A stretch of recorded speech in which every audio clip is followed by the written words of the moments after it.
Nuevamente expreso mi gratitud a Dios por la presencia de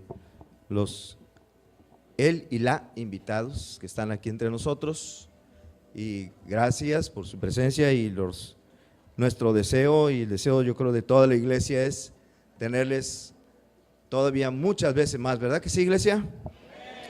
Bueno, bienvenidos, les esperamos una próxima vez muy pronto, si Dios así se los permite. Vamos a entrar al tema de hoy. Se llama este tema Conoce a Jesús. Conoce a Jesús. ¿Cuántos conocen a Jesús? No me refiero personalmente, ¿verdad? Porque nadie lo hemos visto, no vivimos en aquellas épocas, pero conocen quién es, cuál es el ejemplo de vida que nos dio, cuáles son sus enseñanzas. Bueno, el tema se llama Conoce a Jesús. Y como introducción, quisiera recordar este versículo que acaban de leer, de Juan 14, versículo 9, en donde Jesús le dice a Felipe, uno de esos 12 apóstoles que lo acompañaron en su ministerio, y cuando le hace una pregunta, Felipe a Jesús, dice: muéstranos el Padre y nos basta. Y entonces Jesús le dijo, en el versículo 9, tanto tiempo hace que estoy con vosotros y no me has conocido, Felipe. Tanto tiempo que hace que estoy con vosotros y no me has conocido, Felipe. Qué increíble, ¿verdad? Todo el tiempo que había estado con Jesús y todavía no conocía a Jesús. Por eso les pregunté: ¿ustedes conocen a Jesús? A un socialista se le instruye acerca de la vida de Carlos Marx y sus obras, como por ejemplo El Capital, sus ideas, y de otros socialistas como él. A un musulmán se le instruye acerca de la vida de Mahoma y las enseñanzas que están en el Corán, el libro que él dijo recibió por inspiración de un ángel. A un budista se le enseña acerca de la vida de Siddhartha Gautama y las enseñanzas que él dejó, mejor conocido esta persona como Buda.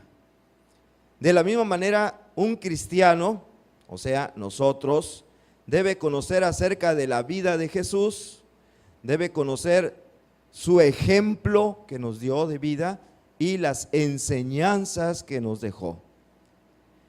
Pero por increíble que parezca, hay cristianos que tienen bastante tiempo ya en una congregación, en una iglesia cristiana, y les pasa como a Felipe, aún no conocen a Jesús. Es decir, hay muchos Felipes en las iglesias cristianas que han estado tanto tiempo y todavía no conocen a Jesús. Parece increíble, pero así sucede. A Jesús no se le puede conocer o no se le va a conocer por medio de los libros de historia universal. Tampoco se le va a conocer por medio de libros de psicología o de sociología, ni tampoco por libros de leyes y ciencias políticas, ni tampoco por medio de películas en el cine, como hay algunas, ¿verdad? Ni tampoco se le va a conocer por medio de documentales en la televisión, como el canal de History Channel. A Jesús la única manera de conocerlo verdaderamente y correctamente es por medio de la Biblia.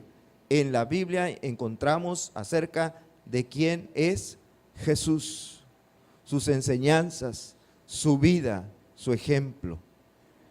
Y hoy quisiera que comprendiéramos, estudiáramos dos aspectos de la vida de Jesús, estudiando el capítulo número 8 del Evangelio de Juan, si lo quieren ir buscando. Capítulo número 8 del Evangelio de Juan. Solamente les quiero recordar que el propósito no es un mero conocimiento intelectual, como a veces sucede. Pues quiero conocer, pero intelectualmente a Jesús. No, el propósito es de conocer estas partes de Jesús para seguir su ejemplo, para imitar su ejemplo, sus enseñanzas. Ese es el propósito de conocer a Jesús, seguir su ejemplo. Que cuando digamos yo sigo a Jesús, sepamos qué estamos diciendo. ¿Cuántos de aquí son seguidores de Jesús? Levanten su mano. Bueno, cuando decimos yo soy seguidor de Jesús, entendamos qué significa eso de seguir a Jesús, conociendo a Jesús, capítulo 8 del Evangelio de Juan. ¿Con qué empieza el capítulo 8 del Evangelio de Juan? ¿Qué subtítulo tiene ahí su Biblia? ¿Qué dice? La mujer adúltera. Le copié los subtítulos de la Biblia. La mujer adúltera, dice, ¿verdad? Bueno, Juan 8, versículos del 1 al 5, dice de la siguiente manera: y Jesús se fue al monte de los olivos, y por la mañana volvió al templo, y todo el pueblo vino a él, y sentado él les enseñaba. Entonces los escribas y los fariseos le trajeron una mujer sorprendida en adulterio. Poniéndola en medio, le dijeron: Maestro, esta mujer ha sido sorprendida en el acto mismo de adulterio, y en la ley nos mandó Moisés apedrear a tales mujeres. Tú, pues, ¿qué dices? Así que dice la Biblia que Jesús fue, pasó la noche en el monte de los olivos, y luego por la mañana regresa a la ciudad de Jerusalén y va al templo, y estaba allí enseñando cuando llegan unos escribas y fariseos y le presentan a una mujer que había sido sorprendida en adulterio. Y dice, según la ley, las mujeres que hacen esto deben ser apedreadas. Y por cierto, entre paréntesis, también la ley dice que el hombre, no nada más la mujer, los dos que cometieron adulterio deben ser apedreados. Así dice la ley de Moisés. Y entonces se la presentan y le dice, tú pues, ¿qué dices? Siempre han existido y existirán en el presente y en el futuro personas como estos escribas y fariseos, que se creen muy santos, que se creen muy rectos, muy justos, y que sienten que tienen derecho de juzgar a las personas y condenarlas a los otros porque son pecadores. Pero ellos no, ellos se creen muy justos. Y así son estos fariseos. Pero nosotros, los cristianos, ¿a quién seguimos? ¿A los fariseos? No, ¿verdad? No estamos para seguir el ejemplo de los fariseos. ¿No les ha pasado que siguen el ejemplo de los fariseos señalando el pecado de otros? Hermanos fariseos, ¿verdad que sí? ¿De quién estamos nosotros? ¿A quién debemos seguir su ejemplo? A Jesús, no a los fariseos. Los fariseos se creían muy justos y estaban señalando a esa mujer por su pecado y querían aplicarle todo el rigor de la ley, como dicen ahora, ¿verdad? Todo el peso de la ley, que sea apedreada. Pero nuestro ejemplo a seguir no son los fariseos, nuestro ejemplo es Jesús. ¿Qué hizo entonces Jesús? Vamos a aprender de Jesús. ¿La atacó? ¿Se puso del lado de los legalistas fariseos?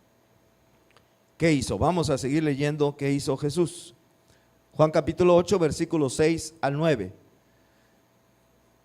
Mas esto decían tentándole para poder acusarle. Pero Jesús, inclinado hacia el suelo, escribía en tierra con el dedo. O sea, en el primer momento Jesús los ignoró, no les hizo caso, ¿verdad? Ellos estaban queriendo que diera una respuesta y primero los ignoró. Luego dice, y como insistieran en preguntarle, se enderezó y les dijo, el que de vosotros esté sin pecado, sea el primero en arrojar la piedra contra ella. E inclinándose de nuevo hacia el suelo, siguió escribiendo en tierra, pero ellos, al oír esto, acusados por su conciencia, salían uno a uno, comenzando desde los más viejos hasta los postreros, y quedó solo Jesús y la mujer que estaba en medio. Así que Jesús les contesta, no les contradice lo que dice la ley, pero les dice, el que de ustedes esté sin pecado, que tire la primera piedra. Y sigue escribiendo en el suelo. No dice la Biblia que escribió.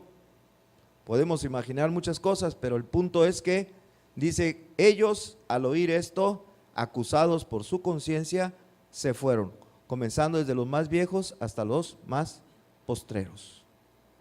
Quiere decir que estos escribas y fariseos, aunque hipócritas, no eran tan hipócritas como para no reconocer que ellos también eran pecadores. Ellos también eran pecadores. Ellos que estaban acusando de pecado a una mujer, ellos también eran pecadores. Y los primeros que lo reconocieron fueron los más viejos y después al último los más jóvenes. Quizá los jóvenes tienen más dificultad para reconocer sus faltas, ¿cómo ven? Que los viejos. Quizá los jóvenes les batallan más para decir, yo he pecado, he hecho esto malo y esto malo. El caso es que primero se retiraron los viejos y después los más jóvenes. También puede ser por respeto, ¿verdad? ¿Qué lo hicieron? Ahora, quizás estos hombres que estaban allí acusando a la mujer, quizá algunos de ellos mismos habían cometido adulterio en el pasado, pero no los sorprendieron, ¿verdad? Pecaron, pero nadie los vio, pero su conciencia se los dijo que sí. O quizá habían fornicado, no adulterio, pero sí fornicación. Pero nadie los vio, pero su conciencia sabían que lo habían hecho. O quizá habían tenido pensamientos de lujuria, de lascivia, es decir, ver a una mujer y excitarse con ella sexualmente. Y entonces también es pecado. O algún otro pecado parecido.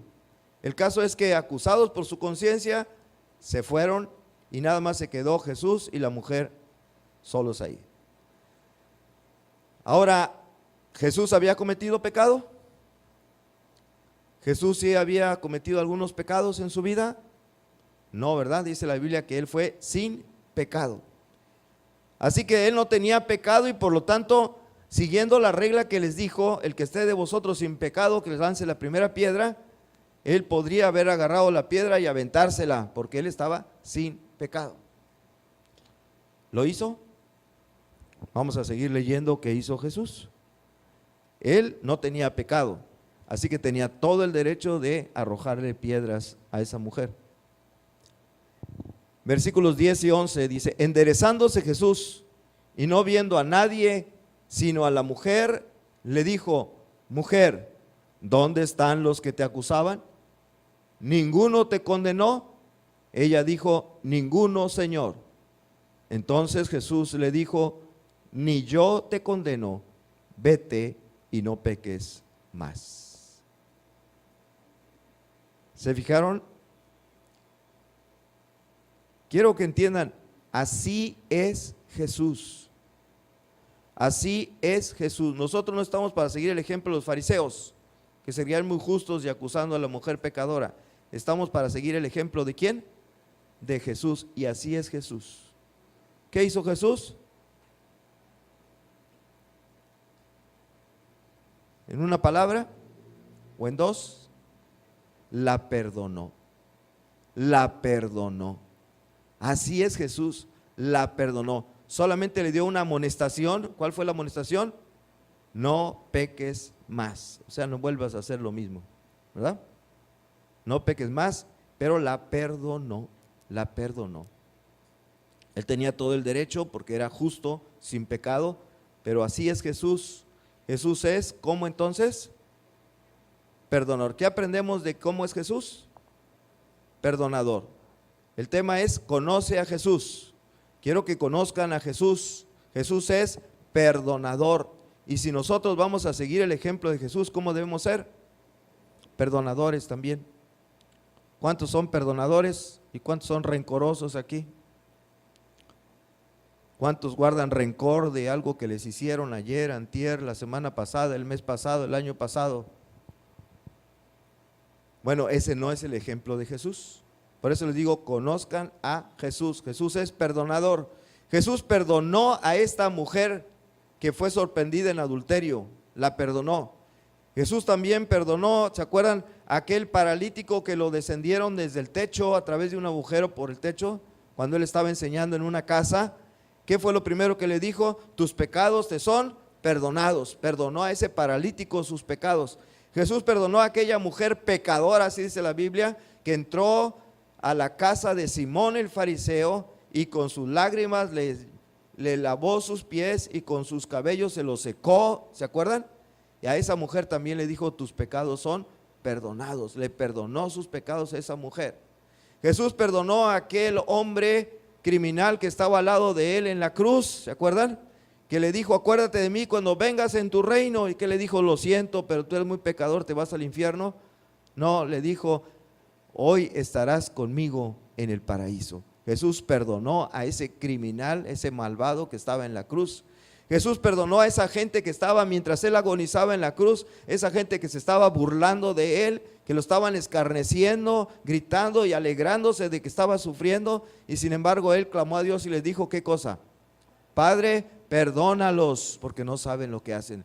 Jesús perdonó a esa multitud que se estaban burlando de él mientras él agonizaba en la cruz.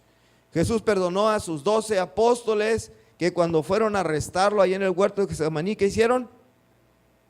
Salieron corriendo, huyendo, lo dejaron solo, como les había anunciado, ¿verdad?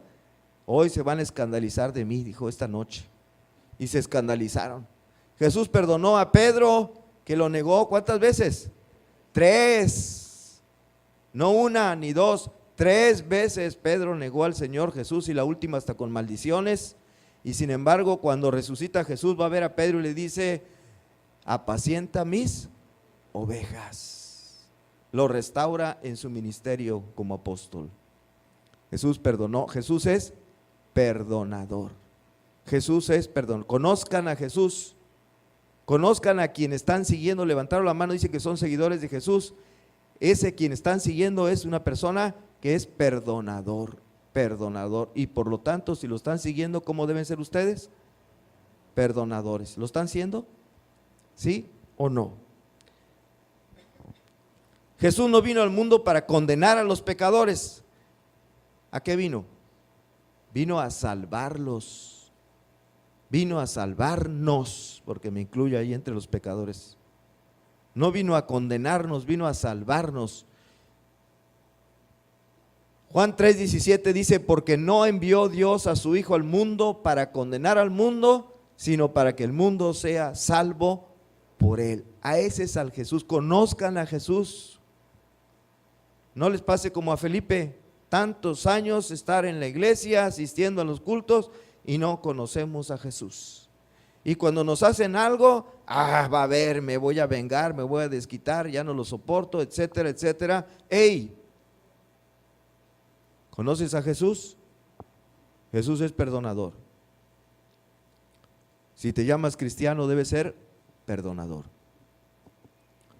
Entonces, Él no envió a su Hijo al mundo para condenar al mundo, sino para que el mundo sea salvo por Él. Así que les pregunto, ¿tú a quién te pareces? ¿A Jesús o a los fariseos? Levanten la mano los que se parecen a los fariseos. No, espérense, no se levantan, no. Ya le estaban levantando algunos. ¿A quién te pareces, a Jesús o a los fariseos? ¿Perdonas y promueves el perdón? Porque no solamente hay que perdonar, sino ser promotores del perdón. ¿Qué quiere decir esto? Es decir, exhortas a tu hermano a perdonar. Cuando ves que tu hermano está con rencor en contra o con enojo en contra de otro, ¿qué le dices? No te dejes, desquítate. O lo exhortas a que perdone. ¿Cuál es tu actitud? ¿La de Jesús o la de los fariseos? ¿Me estoy explicando bien? ¿Exhortas a tu hermano a que perdone o lo exhortas a que se pelee más? ¿Te alegras cuando ves que 2 personas disgustadas se perdonan y se reconcilian? ¿Te alegras cuando ves que 2 personas que se han disgustado, que se han separado, se perdonan y se reconcilian? ¿O te enojas? Porque tú querías que siguieran peleados, porque tú querías que se separaran y que no se hablaran y que estuvieran uno con coraje contra el otro. ¿Cuál es la actitud que estamos mostrando? ¿La de los fariseos o la de Jesús? ¿Perdonas y promueves el perdón? o te enojas, guardas rencor y además promueves el rencor entre los demás. Cada quien tiene que contestarse esas preguntas. Ese es un punto. Conoce a Jesús, Él es ¿qué? Perdonador. Conózcanlo, Él es perdonador. Conózcanlo, porque hay muchos que no lo conocen. Hay muchos de ustedes que no conocen a Jesús, porque no son perdonadores. No son perdonadores. El otro aspecto es que Jesús es la luz del mundo. Jesús es la luz del mundo. Seguimos leyendo en Juan 8, pero ahora el versículo 12. Dice, otra vez Jesús les habló diciendo, yo soy la luz del mundo. El que me sigue no andará en tinieblas, sino que tendrá la luz de la vida.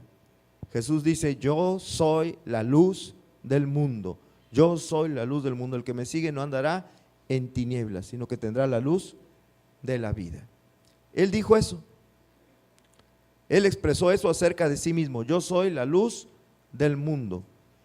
El profeta Isaías, muchos siglos antes de Jesús, de que viniera nuestro Señor y Salvador Jesucristo, escribió, y allá está en el capítulo 9, versículos 1 y 2, este pasaje que dice así, fíjense nada más.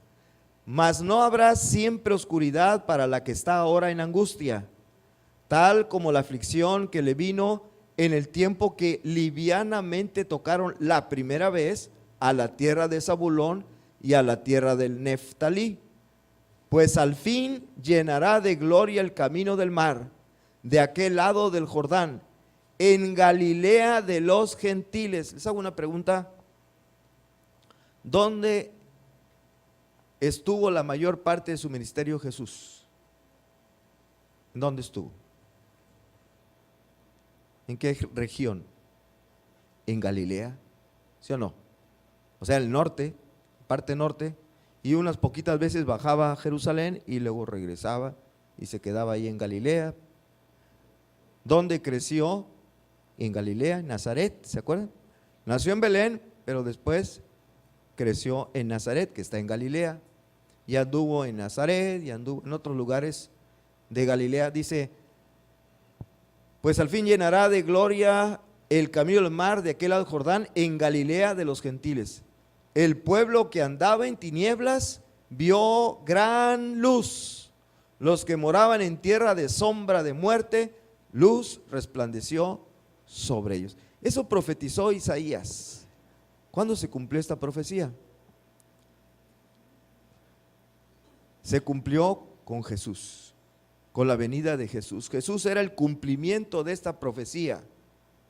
Jesús era esa luz que estaba anunciando Isaías, que iba a alumbrar al pueblo que andaba en tinieblas. Por eso Jesús dijo, yo soy la luz del mundo. Jesús vino a iluminar a un mundo que estaba perdido, un mundo que estaba en pecado, un mundo lleno de ciegos, guiando a otros ciegos y conduciéndolos a la condenación eterna, al precipicio de la condenación eterna. Pero vino Jesús y vino a alumbrar, vino a dar vista a los ciegos para que pudieran ver cuál es el camino a la vida eterna. Por eso Él dijo, yo soy la luz del mundo. Quiero que se imaginen por un momento que estuvieran en un cuarto grande, pero totalmente oscuro, que no hay nada de luz, nada de luz. Imagínenselo, ¿ya? Imagínense que están ustedes aquí, solitos en este cuarto, que estuviera, pero no hay luz, está apagado todo, no entra luz solar, no hay nada de nada, no se ve nada. Si se ponen la mano aquí enfrente no la pueden ver, así de oscuro está. Y ustedes andan buscando a tientas la puerta para poder salir del cuarto. Pero ese cuarto tiene muchas puertas, y todas las puertas, al salir por ellas, va a un foso profundo, menos una, la única puerta que hay para poder salir con seguridad. Y ustedes empiezan a tientas sin ver absolutamente nada, tratando de encontrar esa puerta para poder salir con seguridad. Pero tienen muchas probabilidades de equivocarse y salir por la puerta equivocada e ir al foso profundo que llevan esas otras puertas. De pronto se enciende una lámpara y está alumbrando hacia la puerta correcta, la puerta que pueden salir con seguridad. ¿Qué tienen que hacer ahora? Tienen que dirigirse hacia la puerta que está iluminando la luz, abrirla y salir por ella, y se acabó. Bueno, en esta, vamos a decir, parábola que les estoy inventando, ese cuarto oscuro, ese cuarto en tinieblas es el mundo que habita en tinieblas, en oscuridad completa. Ese foso profundo del que les hablo es el infierno. Y esas muchas puertas son las muchas maneras en que la gente puede ir a dar al infierno. Puede ir a dar al infierno confiando en sus buenas obras. Puede ir al infierno confiando en sus propias ideas, en su filosofía. Puede ir al infierno confiando en religiones falsas, en sectas, que hay muchísimas que lo van a conducir al infierno, todas ellas. Pero esa luz que alumbra la puerta, la buena, es Jesús. ¿Y a dónde conduce? Al cielo, a la vida eterna en el cielo. ¿Me expliqué bien? Ese es Jesús. Vino a iluminarnos, vino a decirnos cuál era el camino para ir al Padre. Juan 14:6, ¿qué dice? Yo soy el camino y la verdad y la vida. Nadie viene al Padre sino por mí. ¿Eso qué significa? Que nada más hay una sola puerta para ir al Padre. Y esa puerta es la que está iluminando Jesús. Nada más a través de Jesús podemos ir al cielo y tener vida eterna. Solamente a través de Jesús. Nadie más, ninguna otra persona, hombre o mujer, sea que existe hoy o que existió en el pasado, nadie más nos puede llevar a la vida eterna en el cielo, sino solamente Jesús. Él dijo, yo soy el camino y la verdad y la vida. Nadie viene al Padre si no es por mí. Si tú eres seguidor de Cristo, no puedes seguir a Buda, no puedes seguir a Mahoma, no puedes seguir a quien sea, a San Petronilo o a quien quieras, solamente Jesús y nada más Jesús. Él es el camino, la verdad y la vida, es en singular. Nadie va al Padre sino solamente por Él.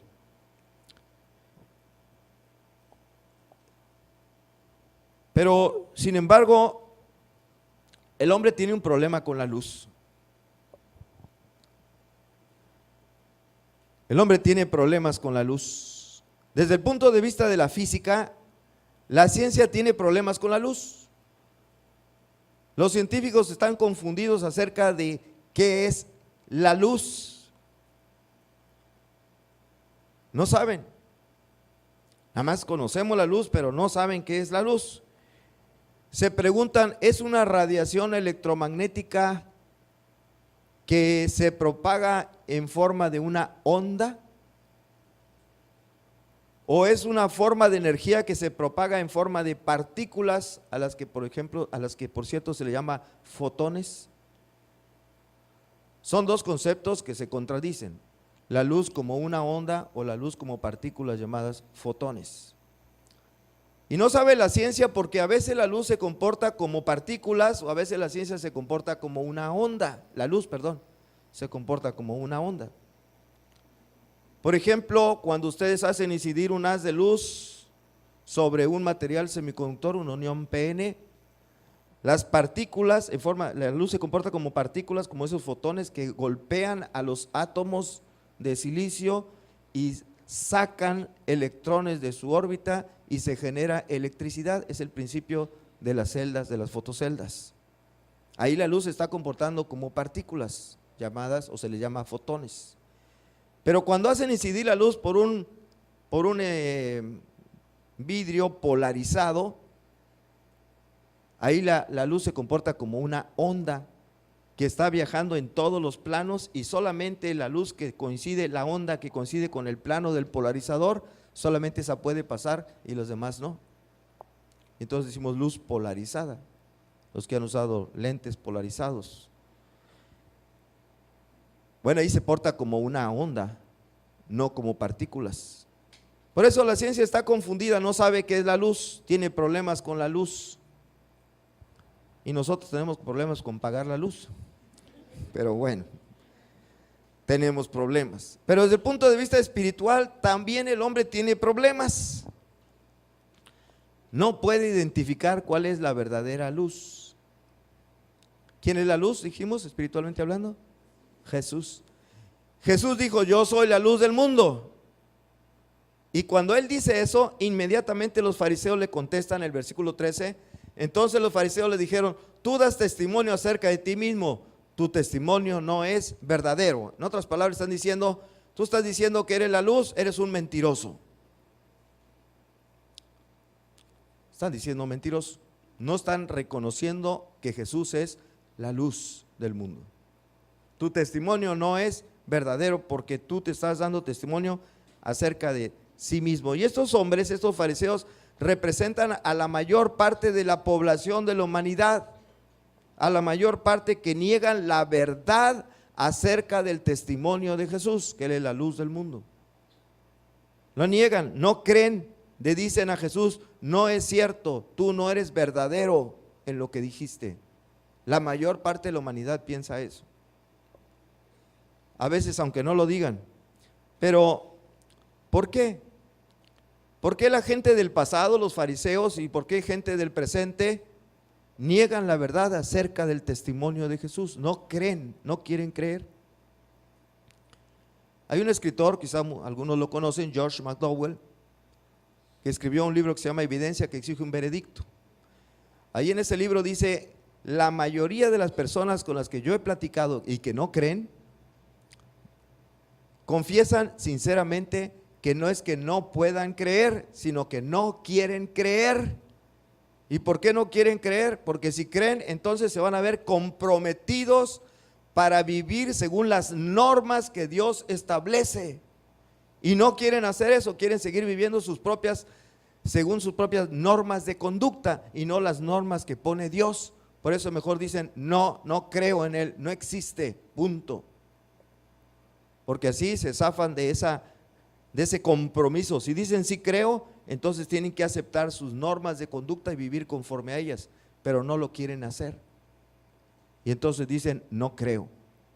No porque no crean realmente, no quieren creer. No quieren creer. Se niegan a creer. Y es lo que dice la Biblia en Juan 3, versículos 19 y 20. El Evangelio de Juan, capítulo 3, versículos 19 y 20 dice, y esta es la condenación, que la luz vino al mundo y los hombres amaron más las tinieblas que la luz. ¿Por qué? Porque sus obras eran malas. Porque todo aquel que hace lo malo aborrece la luz y no viene a la luz para que sus obras no sean reprendidas. ¿Se fijaron? ¿Sí se entiende lo que dice ahí? La gente está habituada a hacer lo malo y no quiere venir a la luz, que es Jesucristo, porque no quiere dejar de hacer el mal. Quiere seguir viviendo en pecado.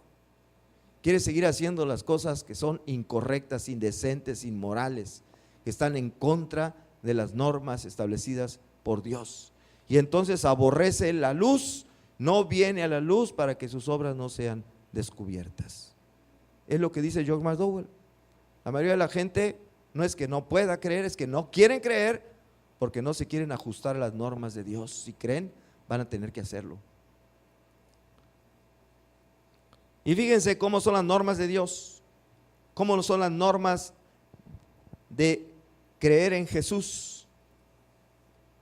Y nada más voy a usar una sola carta, la carta del apóstol Pablo a los Efesios, los últimos capítulos 4, 5 y 6, donde nos dicen lo que es seguir a Cristo, seguir a Jesucristo.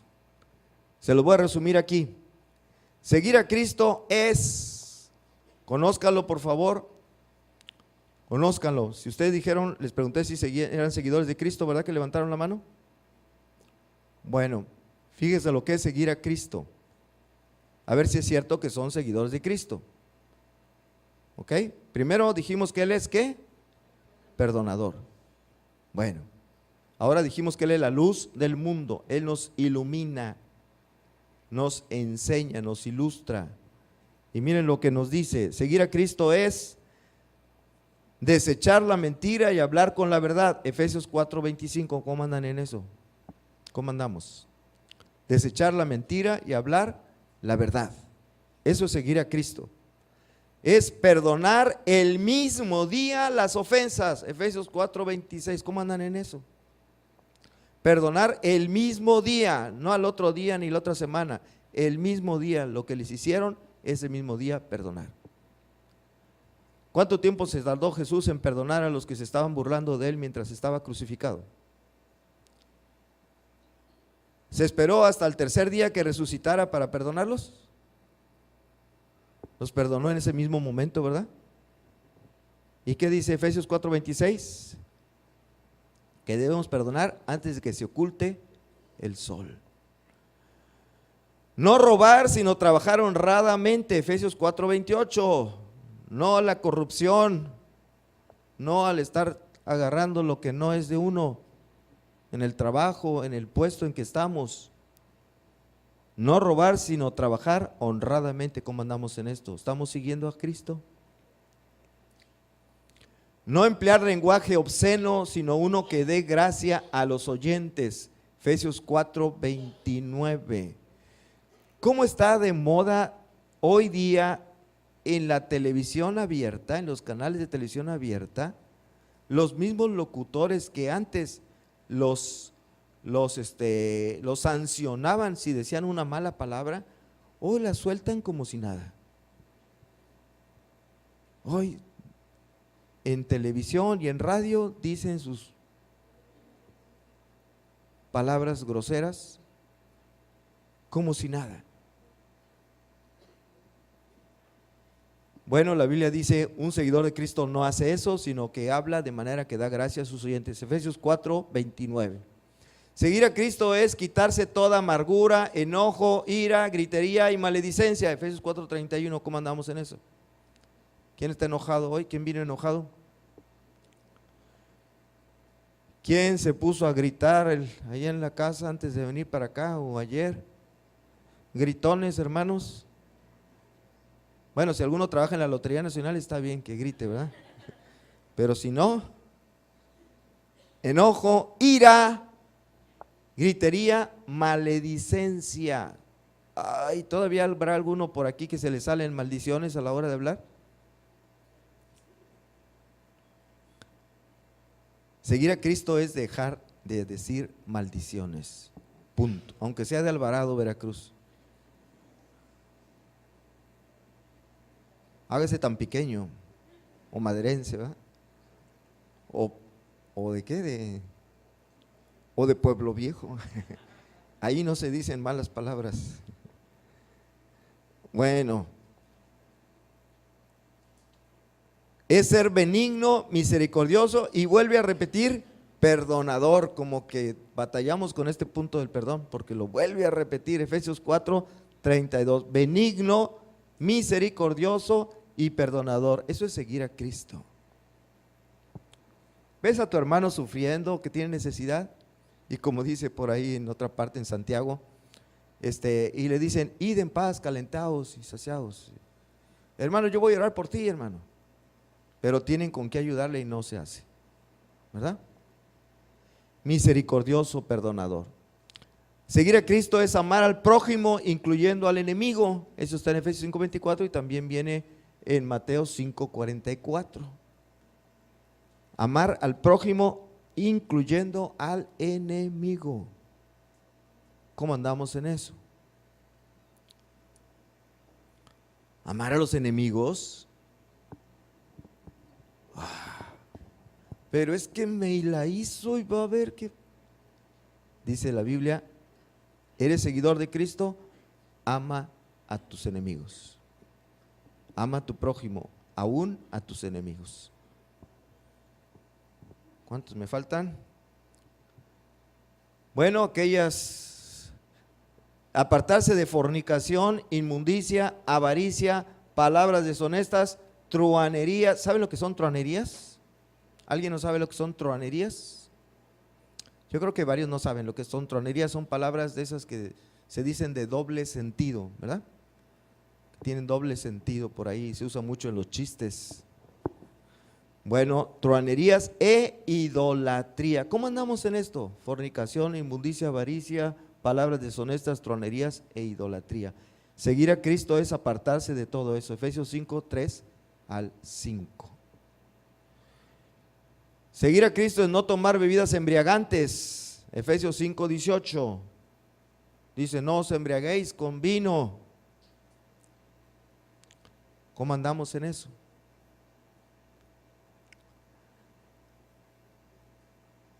¿Cómo andamos? Eso es seguir a Cristo. Y yo les pregunté, ¿son seguidores de Cristo? Y levantaron la mano. ¿De veras? ¿De veras? ¿Están haciendo esto que dice aquí?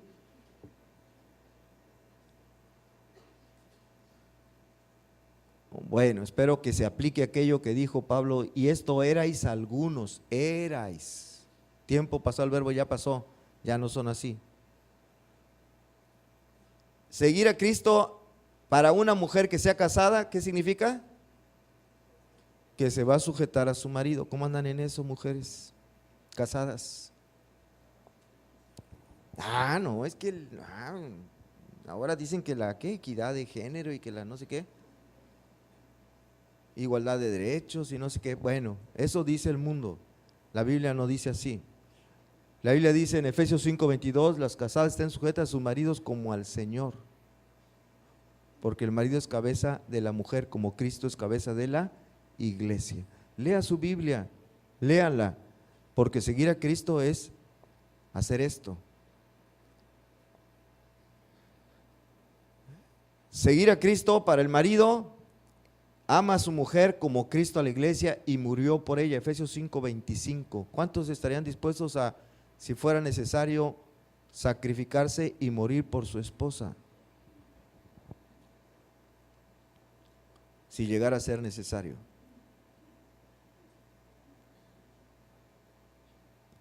Eso es como nos ordena a nosotros amar, como Cristo a la iglesia. ¿Qué hizo Cristo por la iglesia? Murió por ella, ¿verdad? En la cruz del Calvario. Ahora, la iglesia que somos nosotros, ¿somos bien buenos? Bien bonitos, chulos, preciosos. Nos portamos muy bien, somos muy obedientes. ¿No, verdad?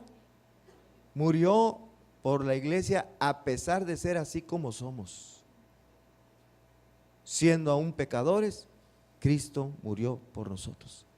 Y dice que debemos amar a la esposa como Cristo a la iglesia. Así que si le salió la esposa mala, así la tiene que amar. Si le salió buena, qué bueno, así como la mía.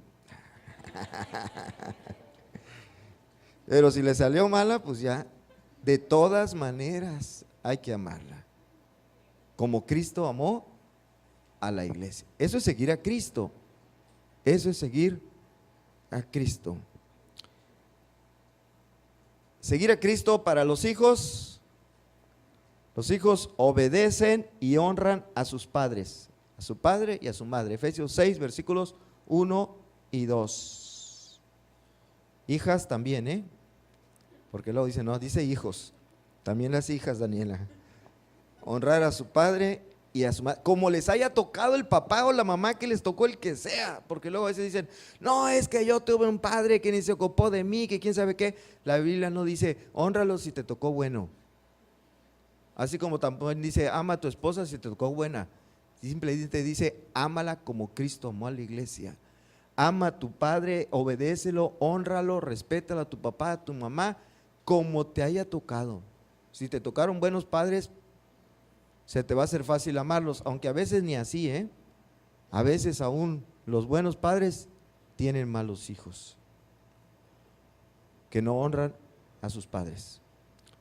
Pero si te tocaron malos, de todas maneras, honra a tu padre y a tu madre. ¿Ok? Eso es ser seguidor de Cristo.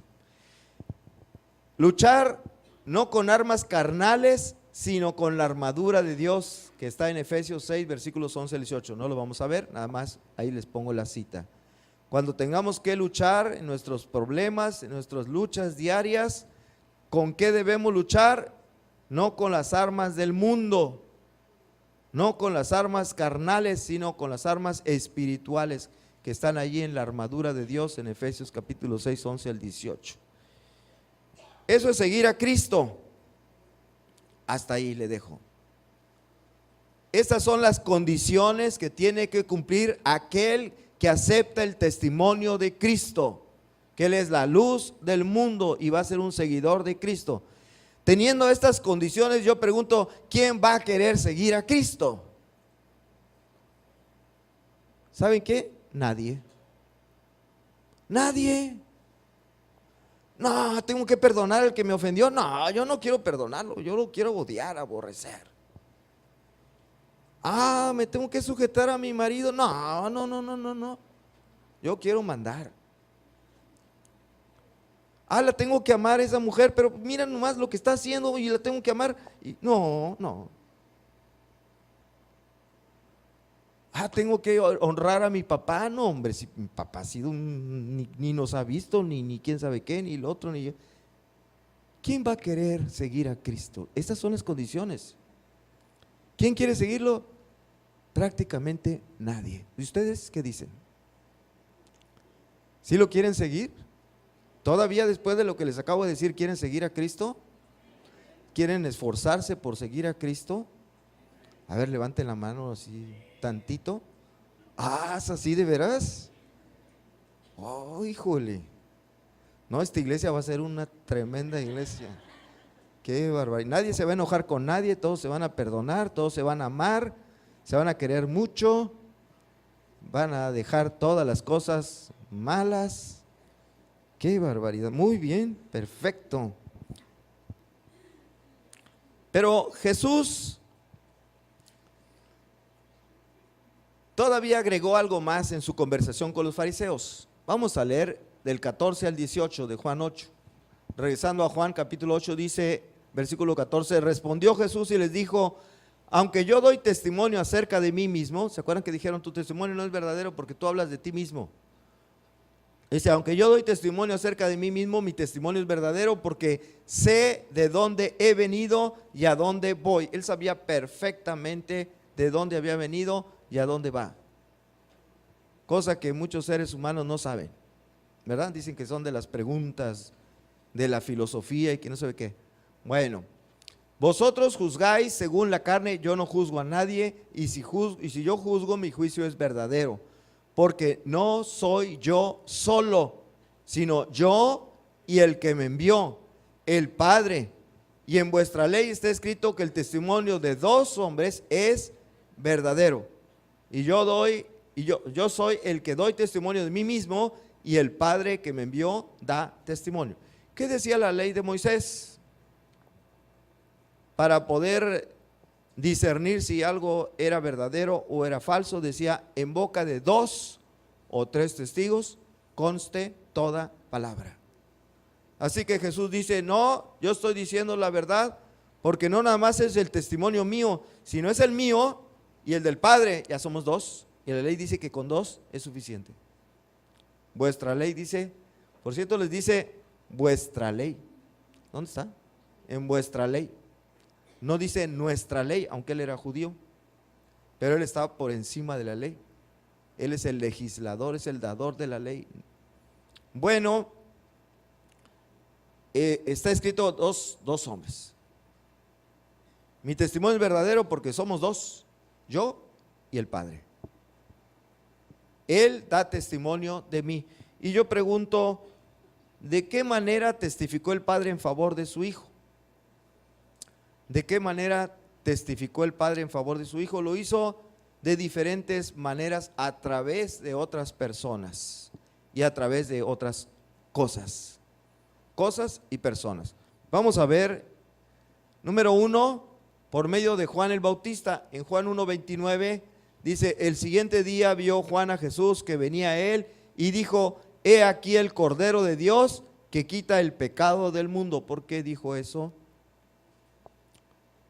Él lo bautizó y cuando lo bautiza dice que el Espíritu Santo descendió en forma de paloma y Juan el Bautista había recibido el mensaje de que sobre quien viera descender el Espíritu Santo en forma de paloma, ese era el Cristo. Así que Dios le testificó a Juan y Juan testificó al mundo, he aquí el Cordero de Dios que quita el pecado del mundo. Juan 1, 29. ¿Qué más? Número 2, la mujer samaritana. En Juan 4, versículos 29 y 42, dice: venid, ved a un hombre que me ha dicho todo cuanto he hecho. Aquí está siendo testiga una mujer que era de Samaria, ¿se acuerdan? La que se encontró en el pozo, a la que le pidió agua de beber y le dijo: ¿cómo tú, siendo judío, pides a mí, una mujer samaritana? Porque ¿qué no sabes que los samaritanos y los judíos no se hablan? Bueno, esa mujer dice: venid, le dice a la gente de su pueblo: vean a un hombre que me ha dicho todo cuanto he hecho, ¿no será este el Cristo? Y luego en el 42 dice: y decían a la mujer, la gente del pueblo: ya no creemos solamente por tu dicho, porque nosotros mismos hemos oído y sabemos que verdaderamente este es el Salvador del mundo, el Cristo. Ahí están testificando estas personas acerca de Jesús. Por eso dijo Jesús: no soy yo y el Padre lo hizo por medio de otras personas y cosas. Aquí están las cosas. 3, las obras de Jesús. Juan capítulo 10, versículo 25, Jesús le respondió: os lo he dicho y no creéis. Las obras que yo hago en nombre de mi Padre, ellas dan testimonio de mí. Las obras que yo hago, dice, en nombre de mi Padre, ellas dan testimonio de mí. Si no me creen en mis palabras, crean mis obras. Miren lo que puedo hacer. Él le dijo una ocasión a ese paralítico que bajaron del techo: tus pecados son perdonados. Y la gente dijo: ¿cómo este va a perdonar pecados? Pues para que vean que puedo perdonar pecados, le dijo al paralítico: levántate, toma tu lecho y anda. ¡Sas! ¿Qué es más fácil, qué es más difícil? ¿Decirle a alguien tus pecados son perdonados o decirle a un paralítico levántate y anda? Pues para que vean que tengo poder para las dos cosas, hizo caminar al paralítico, ¿verdad? Bueno, vean mis obras, dice, ellas dan testimonio de mí. Número 4, la gente. Juan 12, versículo 17 dice: y daba testimonio la gente que estaba con él cuando llamó a Lázaro del sepulcro y le resucitó de los muertos. Toda la gente que vio cuando resucitó a Lázaro eran testigos oculares de quién era Cristo. Y la última, las profecías del Antiguo Testamento. Juan 5:39 dice Jesús: escudriñad las Escrituras porque a vosotros os parece que en ellas tenéis la vida eterna, y ellas son las que dan testimonio de mí. Las Sagradas Escrituras también testifican de Jesucristo. ¿Y quién inspiró las Sagradas Escrituras? El Espíritu Santo de Dios, ¿verdad? Así que Dios está dando testimonio de su Hijo, de Jesús. Bueno, regresando a Juan capítulo 8, Jesús menciona el porqué del origen de su rechazo. En el versículo 19 dice: ellos le dijeron: ¿dónde está tu Padre? Respondió Jesús: ni a mí me conocéis, ni a mi Padre. Si a mí me conocieseis, también a mi Padre conoceríais. Más o menos lo mismo que le dijo a Felipe, ¿verdad? Tanto tiempo he estado con vosotros y aún no me conoces, Felipe. El que me ha visto a mí, ha visto al Padre. ¿Cómo pues dices tú, muéstranos al Padre? Aquí también dice: ¿dónde está tu Padre? Ni a mí me conocéis, ni a mi Padre. Si me conocieseis a mí, conoceréis a mi Padre. Estos hombres, fariseos, escribas, eran muy religiosos. Fíjense, muy religiosos, pero no conocían a Dios, porque no conocían al Hijo de Dios. No conocer al Hijo de Dios es no conocer a Dios. No conocer a Jesús es no conocer al Padre, a Dios. Por eso el tema de hoy fue: conoce a Jesús. Conoce a Jesús. Él es perdonador, Él es la luz del mundo, que vino a indicar cómo debemos vivir los que estamos en ese camino a la vida eterna. ¿Ya conocieron a Jesús? Y ahora que lo conocen, ¿lo vamos a seguir?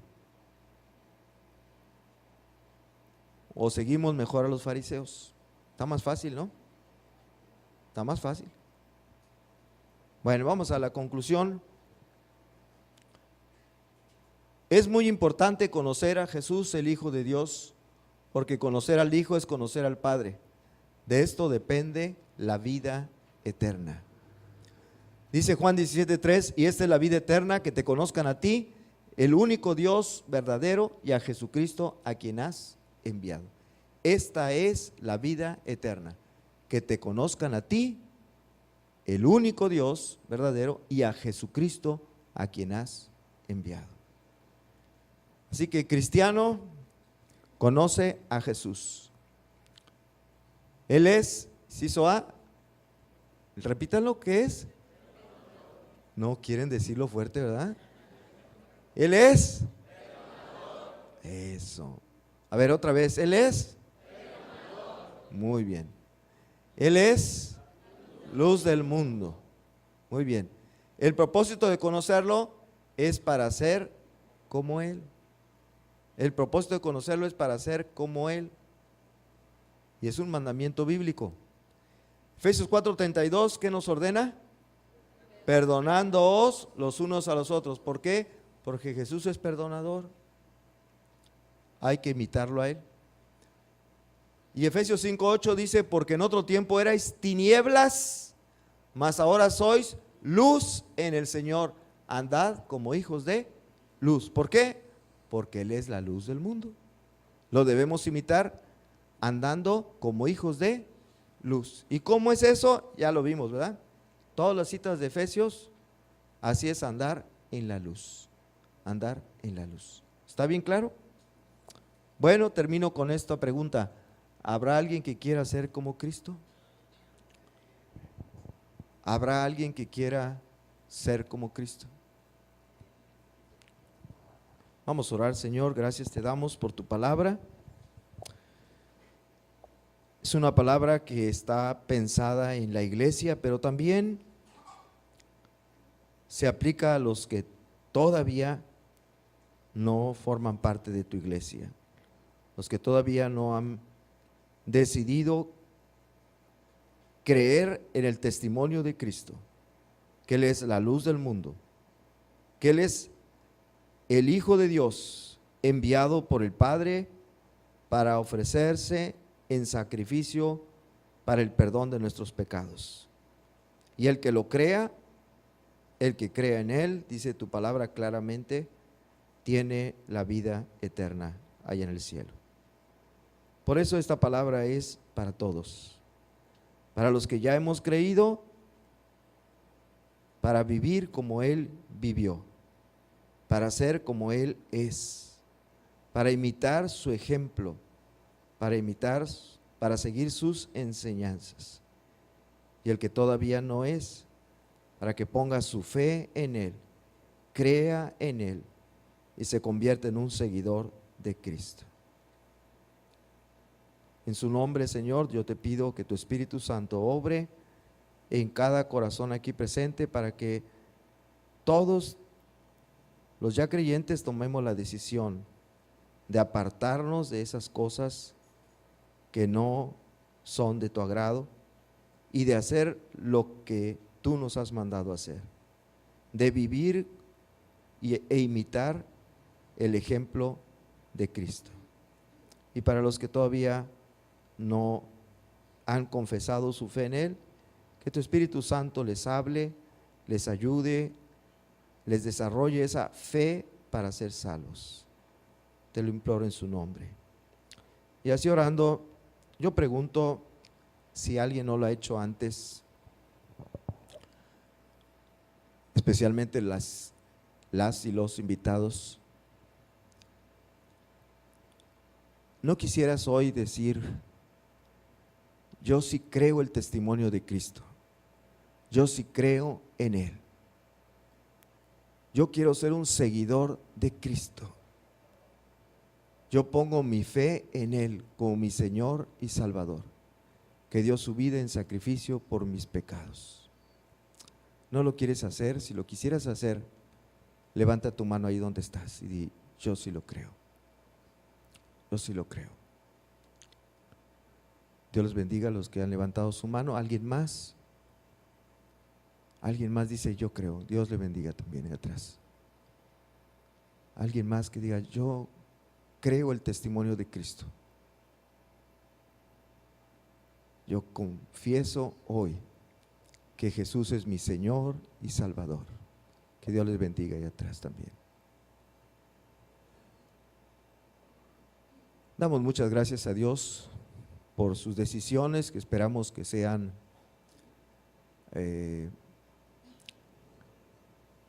permanentes y no solo una emoción temporal, que sea verdadera. Es nuestro ruego, nuestro deseo al Señor. En el nombre de Jesús, amén.